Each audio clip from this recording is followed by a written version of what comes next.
Assalamualaikum warahmatullahi wabarakatuh. Bismillahirrahmanirrahim.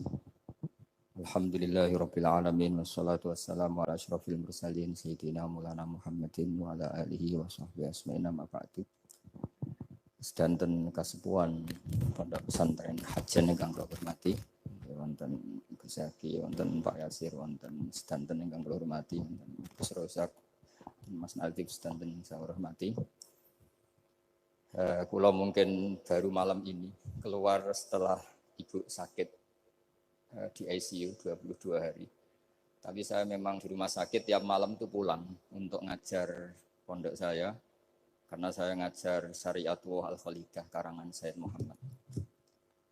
Kenapa saya tetap ngajar? Karena kula niku termasuk orang yang sangat berkeyakinan kalian ad-dunya mal'unatun mal'unun ma fiha illa zikrallahi wa ma walahu au aliman au muta'alliman. Terus untuk menghilangkan laknatullah di dunia ini hanya zikrullah, termasuk yang disebut Rasulullah SAW adalah proses belajar mengajar au aliman au muta'alliman. Terus kula niku sangat fanatik kalian yang namanya belajar. Karena niku sing kula anggap ingkang ngilangi adab, ngilangi laknat. Kula beberapa kali terdikte oleh baca. Misalnya baca sistem geologi bumi. Niku zaman wonten likuifaksi teng Palu. Itu beberapa ahli geologi tanya saya, Pak Bahak, apa ada pembenarannya dalam Quran? Terus saya bilang, sampean baca ayat ini dengan kamus bahasa Arab yang dikarang orang sekuler. Atau bila perlu yang dikarang orang Kristen. Biar kamu tidak nganggep saya ini nyari pembenaran. Selama ini alhamdulillah kadang kamus Munjid itu terkenalnya itu dikarang orang non-muslim. Tapi kadang itu ada hikmahnya. Hikmahnya adalah, tapi saya bukan berarti menganjurkan belajar Munjid. Ini ada hikmahnya adalah, madatul kalimah itu dimaknai secara benar menurut objektivitas ilmu. Singkat cerita tak suruh nyari makna maro yamuru mauron. Jadi Allah ngendikan teng surat Tabarok, apa kamu merasa aman? Merasa aman setiap saat man fis sama ayyakhsifa bikumul ardo fa idza hiya tamur. Allah zat yang menguasai langit setiap saat bisa saja melumerkan bumi ini. Jadi melumerkan itu ya bahasa Arabnya tamur itu. Jadi Allah sudah mengingatkan bahwa potensi bumi ini memang likuifaksi karena di bawah ada magma, ada air, ada macam-macam. Kemudian potensi bumi ini juga dihantam oleh benda-benda langit. Sehingga Allah ngendikan innallaha yumsikus samawati wal ardo an tazula wala in zalata in amsakahuma min ahadin min ba'di. Jadi setiap saat mungkin meteor itu menghantam bumi, setiap saat mungkin Mars yang menghantam bumi. Sehingga kalau kita belajarnya itu geologi atau sistem galaksi, itu ketakutan kita ya pada likuifaksi, pada meteor yang jatuh, pada apa. Tapi kalau misalnya kita baca yang su'ul khotimah, ketakutan kita ya akan su'ul khotimah. Tapi terus kalau lihat berita TV corona, ya takutnya akan corona. Tapi setelah distatistikkan, misalnya belajar orang yang mati karena ngelindur, itu ya terus takut tidur, karena yang mati karena ngelindur itu juga banyak. Artinya apa? Membaca itu membentuk. Dan itu artinya belajar. Saya termasuk orang yang meskipun masih muda itu gak pati-pati mati. Ini yang membedakan saya dengan Gus Nadif, PD saya kalau masalah ngadepi mati. Karena bukan berarti saya mesti soleh, mesti husnul khotimah, ya enggak. Ada istilah mati yang menyenangkan dalam diri manusia, yaitu Nabi ngendikan Allahumma ahyini maka natil hayatu khairan li wa tawaffani maka natil wafatu khairan li. Sebagian doa Allahumma maj'alil hayata ziyadatan li fi kulli khairin wal mauta rahatan li min kulli syarrin. Jadi mati itu akhir dari maksiat saya atau akhir dari potensi maksiat saya. Sehingga kata Sohibul Hikam, kamu harus percaya diri bisa selamanya tidak maksiat lagi. Orang kan tanya, masa manusia tidak bisa maksiat lagi? Ya bisa saja kamu pas taat terus mati, berarti sudah tidak bisa maksiat. Jadi ulama itu Melihat mati itu akhir dari segala maksiat atau potensi maksiat. Di sini hebatnya lagi-lagi GNU itu. Wong fasik gendho kayak apa kalau mati saya ge. Tombone menang kabeh, saya ge menang kabeh. Sesuai kiai ini saya nih pun mboten saged maling, mboten saged korupsi. Oh nggih saya ini. Itu satu ilmu yang luar biasa. Meskipun ya tentu agak ngawur. Tapi itu bagus. Secara ilmu bagus karena al-maut adalah rohatun min kulli syarr. Lagi-lagi yang menyelamatkan itu illa aliman au muta'alliman. Proses belajar mengajar. Saya baca banyak tentang halal haram dalam kitab Imam Ghazali itu, tak ulang berkali-kali. Saya itu dulu ya gak paham, karena kitab paling susah di bab Imam Ghazali itu menurut saya kitabul halal wal haram. Termasuk bagaimana cara ngelola amwalus salatin yang terkenal korup, sementara menyumbang kamu sebagai jaizah, sebagai hadiah untuk para kiai atau untuk para guru. Itu perdebatannya ulama itu macam-macam. Ada yang bilang haram karena itu potensi haram, atau memang benar-benar haram. Ada yang bilang boleh, karena kalau yang pakai kamu untuk kebaikan, kali dipakai mereka ruwet. Kebetulan yang partai ini lebih besar Mas Nadif. Ya alhamdulillah. Terus dikiaskan sama ghanimah. Lagi-lagi karena baca, saya itu pernah ditanya seorang dosen di Jogja. Gus, saya ini muslim mulai kecil dan saya peneliti, saya pernah sekolah di mana-mana. Yang ganjil dari saya tentang Islam itu satu, yaitu ghanimah. Kok kayak Islam tuh rampok gitu ya, perang sudah orang kafir tuh kalah, hartanya diambil gini-gini. Ya ghanimah. Terus saya memberi analogi, kalau ada garong ke kamu, bawa senpi, bawa pedang, terus kamu mengalahkan garong itu, alat-alat itu kamu kembalikan apa kamu sita? Ya saya sita, nanti dipakai garong lagi. Ya kira-kira seperti itu. Kalau dikembalikan ke orang kafir, berarti menjadi kekuatan kekafiran lagi. Dan itu harbi. Dia baru nerima. Lagi-lagi ini barokahnya baca. Makanya saya diminta sama sini, ya saya tentu faktor hormat. Karena bapak saya memang dulu ngaji sama Badullah. Mbah saya itu terkenal wali, yang bapaknya bapak. Itu kalau kesini nyifati Badullah satu. Nur isido mondok gini, itu enggak apa-apa. Pondok elek lah, kiaimu wali. Zaman itu bapak itu di kamar kursi ya masih ada kakinya. Saya dulu sering dijak ke sini sama bapak. Jadi mbah saya itu terkenal wali dulu. Jadi mbah saya itu tirakat terus sampai kapundhut itu poso terus. Kebetulan cucunya agak niru. Saya tidak niru itu karena itu Gus Zaki. Memang disuruh tidak niru. Kata mbah saya, kira usah tirakat, terus tak tirakati aku.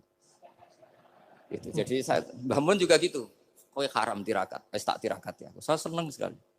Tapi tua-tua kok mikir putu. Nah, terus nirakati putuku sopo. Jadi mulai jadi kiai betul Mas Nadif, saya ini sudah mulai mikir putu. Karena saya ini termasuk orang yang kecelok alim yang enggak banyak orang menghormati karena sudah diramal sama mbah-mbah.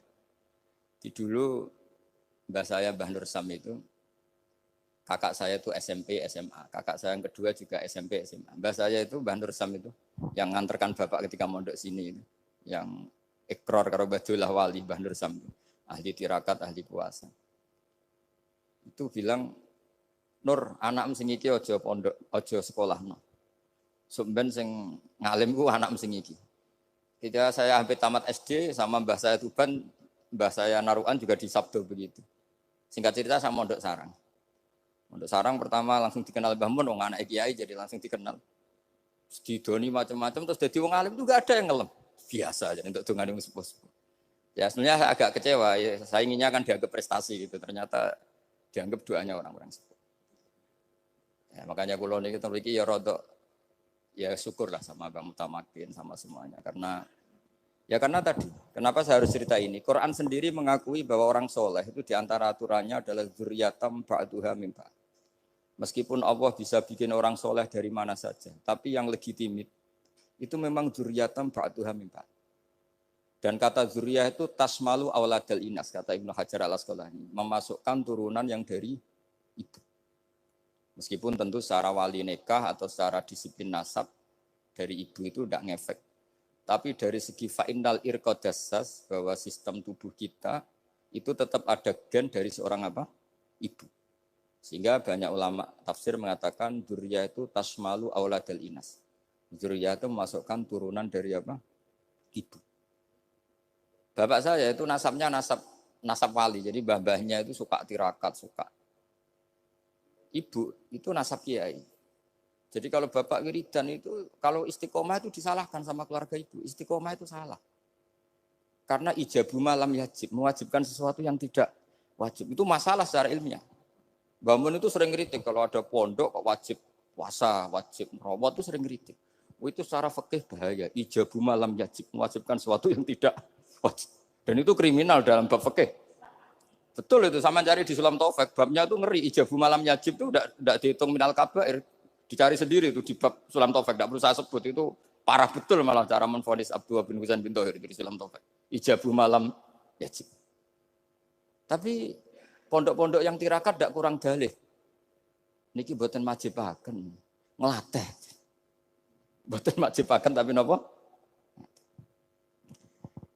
Nah, silsilah dari keluarga ibu itu suka ilmu. Sehingga Abdullah bin Mas'ud itu tiap hari itu mensweeping orang yang sering duha. Kalau ada orang duha istiqomah itu disweeping. Awas, harus seminggu sekali, enggak boleh tiap hari. Masa sholat fardu kamu saingi sholat duha? Enggak boleh, fardu tersaingi. Itu Abdullah bin masyhur, sampean cari di Al-Ghunjah itu. Sayyidah Aisyah kalau ada orang duha tiap hari dimarahin. Dan itu secara konstitusi ilmu benar karena Nabi Qiyamul Lail Ramadan itu hanya 4 hari yang dipandu. Lainnya itu enggak.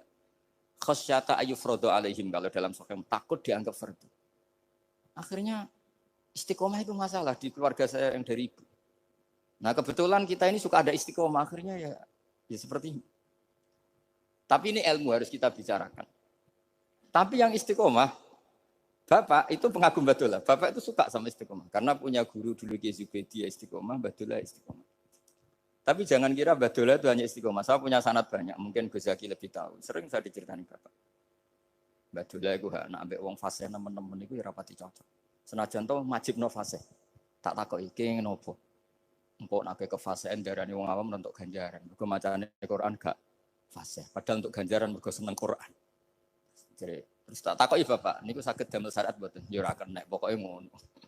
Jadi go ngekrori.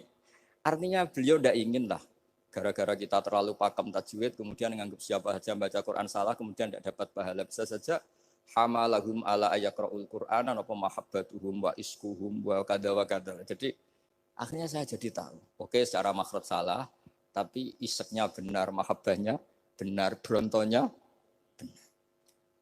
Jadi sebetulnya Badullah itu punya sekian makalah tentang ilmu. Hikam juga gitu. Nur nak cah santri ngaji Ihya itu jauh oleh. Tapi nak ngaji Hikam mojo. Maksudnya beliau entah kalau setelah itu Badullah itu melarang siapa saja santri ngaji Hikam itu dilarangnya ada kelas tertentu untuk boleh ngaji Hikam. Nah kenapa saya cerita ini? Karena saya masih ingat betul di antara wasiatnya Mbah Mun itu. Pirroh sebab apa Fatihah kok ihdinas siratal mustaqim bukan sirotoka tapi siratal ladzina an'amta alaihim. Dawe Mbah Mun fa innallaha ta'ala la ya'kul wa la yashrab wa la yanqih wa la kadza wa kadza. Allah itu enggak makan, enggak minum, enggak tidur. Sehingga kita enggak bisa niru Allah. Tapi yang makan tidur itu manusia. Sehingga kalau ingin dekat Allah ya niru siratal ladzina bukan sirotoka. Kita cara tidur niru Kanjeng Nabi, niru ulama, cara makan, cara minum, niru Allah tidak bisa.